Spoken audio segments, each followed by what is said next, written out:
se non avessimo avuto le vaccinazioni avremmo già 1600 persone in ospedale più o meno. Queste le proiezioni, con i dati attualmente in possesso, di quella che sarebbe la situazione negli ospedali veneti se l'85% dei cittadini non avesse avviato il percorso vaccinale.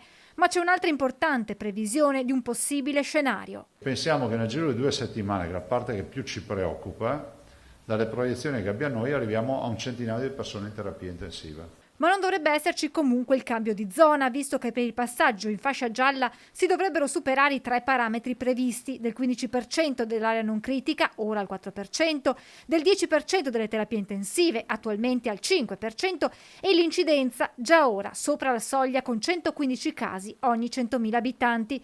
Tra 2 settimane, spiega Zaia, dovremmo averne superati 2 su 3. In questa fase i contagi riguardano soprattutto i bambini, in particolar modo quelli in età scolare. Nell'80% si tratta di casi asintomatici o con sintomi lievi, salvo qualche eccezione. C'era un bambino di 3 mesi positivi che è stato ricoverato a Padova. Mi sembra che l'ha segnalato in questo fine settimana, un caso. In vista della terza dose da dicembre per la popolazione tra i 40 e i 60 anni, Zaia annuncia una novità. Nel giro di qualche giorno daremo comunicazione, assettiamo il sistema per cui troveremo spazi liberi nelle agende, che so, io ho i 6 mesi che mi scadono il 12 di dicembre.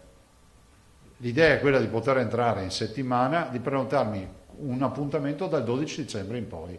Intanto nei prossimi giorni vi sarà un incontro delle regioni con i capigruppo dei partiti di Camera e Senato per illustrare i costi sostenuti in questi 20 mesi di pandemia che sono costati al Veneto 1.300.000 euro. Veneto che nella domanda di ricognizione ha avanzato una richiesta di 513 milioni di euro.